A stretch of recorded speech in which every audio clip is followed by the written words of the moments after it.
Carlisle events. So we're super excited to have Team Chevrolet here in full force. Not only did they bring us 2 beautiful C8s for their display over here, but all of a sudden there's 5.5 more over here. So we'll introduce Lance Miller, co-owner of Carlisle Events, and he will have a few introductory words for everybody, and then we'll turn it over to Team Chevrolet, and you will learn all about this beautiful car and be able to take some pictures. When we're done here, then you can also go over to the box and take some pictures. This is Pam from NortheastWheelsEvents.com and the 2019 Corvettes at Carlisle. Can I say game changer? What do you guys think? Yes. Unbelievable. Yes. They knocked it out of the park. I am absolutely floored. Quite frankly, we've been through, we all have. I mean, a lot of people have watched the different generations launch. This is truly a game changer. I have goosebumps still, just standing in here, because this is history. This is absolute history. I'm excited to be a part of it. I can't imagine how this entire team from Chevrolet feels. You guys killed it. Thank you. Thank you so much, because you made this a totally different hobby. You're going to be bringing in a whole new clientele. Thank you, thank you, thank you. And please give them a round of applause, because they deserve it.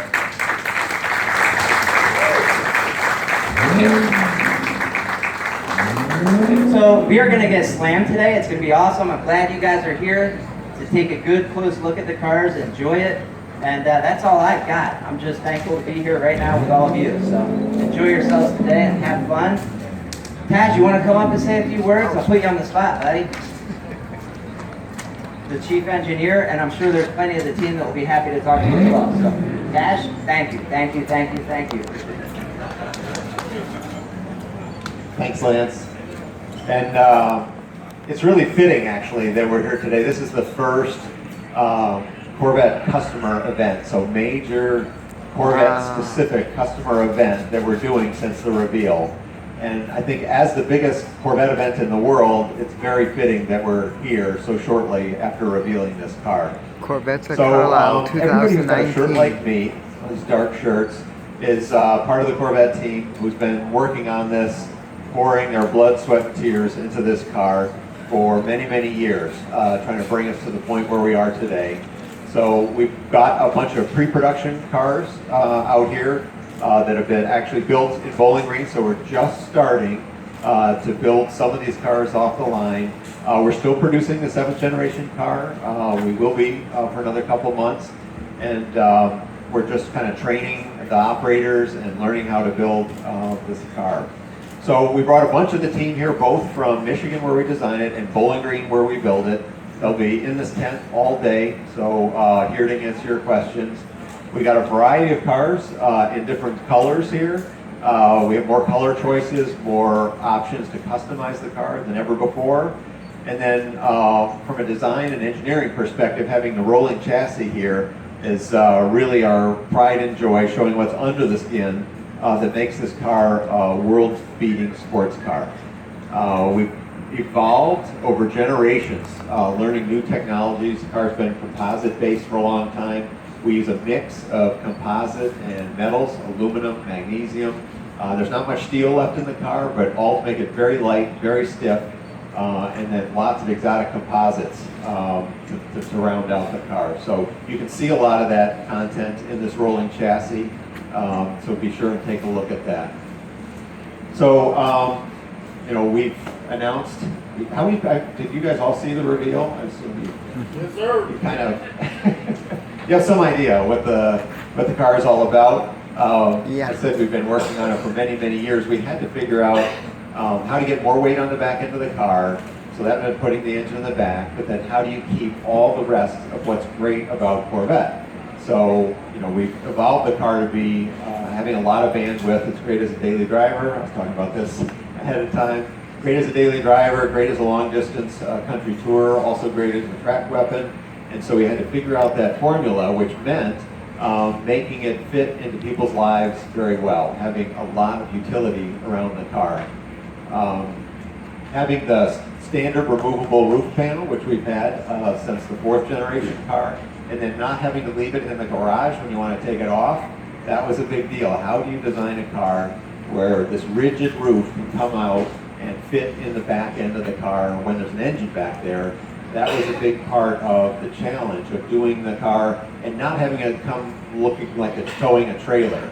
I mean, we could have done a traditional sort of car and just extended the back to be able to fit the roof in, but it would have looked bad. We didn't want that. We wanted to look like a very integrated design, wanted to make the greenhouse on the top of the car look like it was very integrated into the body of the car. We had to figure out all the aerodynamics. Putting a trunk in the back means special challenges for evacuating hot air out of the engine compartment. You can see our solution is put these very large intakes on the quarter panel. The lead-in for it starts actually in the door. If you open this door, you'll see it's a very unusual shape, very deep scallop to start to get the air curving in to get into the engine compartment. The top third of this opening is actually where the engine breathes. The bottom 2/3 is air going into the engine compartment. When you get Z51, you get an extra heat exchanger in there. There's powered fans on both sides, and those are there to push air through the engine compartment and out the sides and back of the car. And then we had to use lots of insulating material to make sure the trunk stayed reasonably cool. So we knew we could put a trunk in the front. That had its own special challenges. We had to put the heat exchangers outboard here. You can't put the radiator right on center line because we needed to have a front trunk, what we call a front. That was a big packaging challenge, but we wanted to make sure the car was extremely robust on the track, and we validated the Z51 to extreme track performance, so pro driver 100 degrees, air conditioning on, that kind of validation of the track performance. So figuring out all that thermodynamic kind of work was a major challenge with the car, and it's a big reason the car looks the way it does. Everything, all the features that you see on it are highly functional, and they need to be that way to get all of the great attributes of the Corvette into this architecture and make it all work together. So that's just a few of the highlights. I mean, you can see some of the design features here with the functional vents that are integrated into the hatch. There's a mail slot back here. We actually cantilever the rear glass. All of that is to let, when you're in city traffic moving slowly, you don't have a bunch of ram air coming in the side. You have to have a place for that to escape. Warm air rises, and so you really want to get as much air out of here as possible so it doesn't go back and heat up the trunk. So that's why we have these very large design iterations, these very large vents in here. Another cool feature is many cars now have camera rear view mirror, and we do too. Most everybody else puts the camera on the back end of the car. We actually put ours on the roof, right up here. And so you have a high definition camera, 60 frames a second, so very fast frame rate, so moving things stay nice and smooth. And the thing that's really cool about this is it stays really clean. It might look like we just designed a little fun-looking fin that leads into it. That's actually to route dirt and air and water away from the camera lens. Yesterday we drove from Michigan, went through a hell of a rainstorm. All the water went around, and that vision stayed perfectly clear. So it's amazing to see that in times when your eyes actually aren't good enough to see out the back, the camera can actually see in lighting conditions and weather conditions where you wouldn't be able to see in a conventional car. This car, you can actually see it through the mirror. So lots of really fun, cool features like that. One of the most popular ones is a front lift feature. So sports cars are naturally low to the ground. Corvettes historically, because of the underbody aerodynamics, you could scrape the air dams. This car starts better, but when you get the front lift, it's really good. It's just a button that you push right on the center console. There's 3 buttons there, traction control off. Front camera, if you want the front cameras, or the front lift system. You hit that button as you approach an obstacle or a ramp or something. The front lifts up almost 2 inches and goes down automatically after you get over the bump. And it reminds you, it asks you every time you hit it in a new unique location. It says, do you want to remember this? And all you have to do is a left click on the steering wheel, and it'll remember that location forever. So every time you approach that obstacle, it'll go off automatically. It's smart enough that they're coming fast and starts lifting early. So if you're coming in faster than usual, you'll see the message come on, and it'll know that it needs to get that nose up before you reach that obstacle. So really cool system. You know, we are here at Carlisle because we like talking to customers. We'll get about 50,000 of them here over the weekend to talk about how they use their cars. That's an example of something that customers would really appreciate, and so we integrated into this car. So I could talk forever about this. I'm just sort of wandering aimlessly, but I'd be curious, since you guys have seen a lot of the reveal information, is there something else we can answer for you? So any questions? Yes? I would like to follow the previous speaker and say thank you for building the car for us. We live in Europe. What can we buy? So the question is, when are we going to get it in Europe? We have not announced the European introduction date. We did announce at the reveal that we're intending to sell this globally, including right-hand drive. So Japan, nice. UK, Australia. Now we'll have a right-hand drive version. So traditionally we roll out export vehicles later, and I guess stay tuned, but it won't be too terribly long.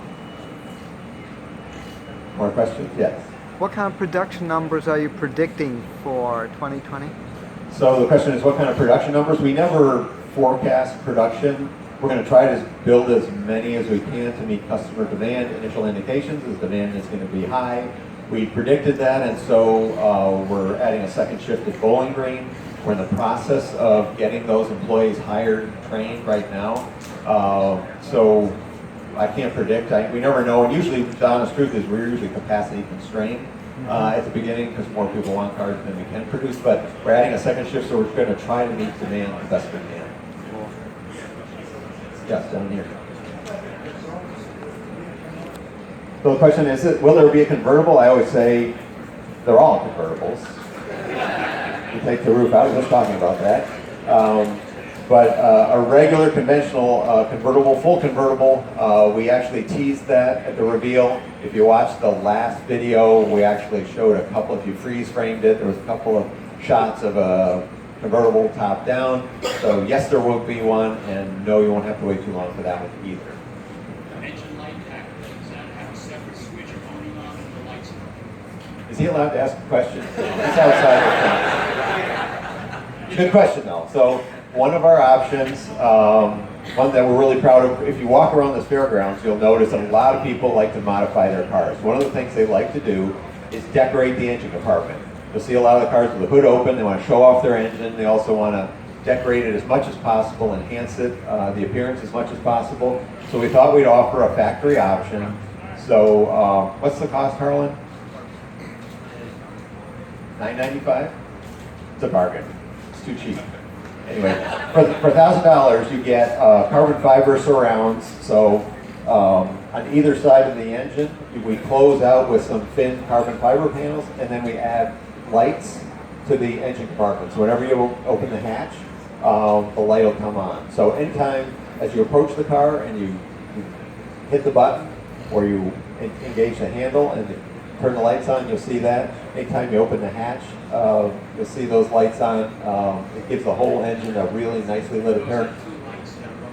Those are two lights. They're actually under the hatch, so they open with the hatch. So the trunk is lit separately, and then the engine compartment is lit separately. But no, there's not a separate switch. It just comes on when the other lights come on. Yes, right here. With the engine car design, there's a lot of concern that maintenance costs will skyrocket because of the mid-engine design. Can you speak to that a little bit? Yes. The question was, are we going to have much higher maintenance costs with this car? Because historically, if you look at people who've done mid-engine cars, the maintenance cost is higher. We were very conscious of that going through the development. Wanted to make sure that normal maintenance was done as easily on this car as our front-engine car. There's some operations that are probably a little bit more difficult, but the things that you think about, the questions I always get, how about the accessory drive belt? You can do that without dropping the engine. Changing plugs, you can do that without dropping the engine. So we spent a lot of time working with the service community to make sure those operations were as easy as possible. Wanted to minimize the number of special tools that you require. It needs to be serviced at the Chevy stores that are certified for Corvette. So we want to make sure that wasn't especially challenging. So the answer is yes. If you look at a bunch of exotics, the service costs are very high. We tried to keep it in line with other Chevy products and traditional Corvette costs. I'll go back here. When can we expect these at dealerships? When can we expect them at dealerships? So as I mentioned, we're going to keep building the current car for a couple more months. Then we have a dark period in Bowling Green. We do our last of our tool install and setup, getting ready for this. So right at the end of the year, we expect to start to make customer cars. Okay. So really, honestly, to get any volume of cars at dealerships, so anybody who's got one of the early orders, likely to be early next year. So first quarter or end of first quarter? Well, we should have cars out before the end of the first quarter. Cool. I would hope so. That's our plan anyway. Thank you. Yes, right here. I noticed on the A-pillar, it seems to be bolted. Seems to be bolts holding it on. Is that You're looking at the rolling chassis here? Actually, if you look at the structure, look all around it, we call it glued and screwed. So there's redundant mechanical attachments. So structural adhesive, and then also held together with flow drilled screws, which actually create their own threads and drive pieces of metal together. So you actually have redundancy in those joints to make them really, really strong. so there's once you glue it though, it's glued. It's not coming. Yeah, it would hold together with just the glue, but we use the screws in process to help hold it together while the glue itself is setting. It's actually kind of an aerospace technology. More over here. Okay, last question. You have a question? How much robotics is involved? Are you upping the robotics on the assembly? So in terms of robotics in the assembly plant, if you look at the body shop, the structure we were just talking about, there is a lot of robotics. The rest of the plant is a lot of manual assembly. If you take a plant tour in Bowling Green, it'll look familiar to you in terms of the number of people online putting the car together. So in places where you need robotics, we use robots and automated equipment. Other places are craftsmanship and the way we put the car together. We use our workforce there in Bowling Green. And like I said, we're actually adding people in, training them up, because building a Corvette is not like building any other car. Will the customer still be able to go and assist? Go and assist? Assist their own building of the car. They'll be able to watch, not assist. Although you can build your own engine. We are planning on maintaining that through the life cycle of this. Very good. Okay, I think that was it. Are we last one? Okay. All right. Well, thank you very much. Enjoy the show. We'll be around all day today and tomorrow. Tadge Juechter, ladies and gentlemen, thank you for here. For our media members that are here, you're welcome now to go across the street to the box and check out the cars and the accessories that are inside. It is a working room at this point though, which can accommodate between 15 and 20 people at a time. So you can go in, you can gauge those interactions from the enthusiasts firsthand, and we'll just merge you in with the traffic as you work your way in. So that's happening there. There will also be product walkarounds at the stage today. So if you missed something here and you want to catch up with the team at the stage later on today, you can check our event schedule, which was provided in your press kit when you checked in, or just stop by here and talk to the folks one-on-one throughout the day. They're going to be very, very busy fielding a lot of questions. So thank you very much for coming out. Coffee and donuts for our media members still back there in the corner. And have a great day here at the show.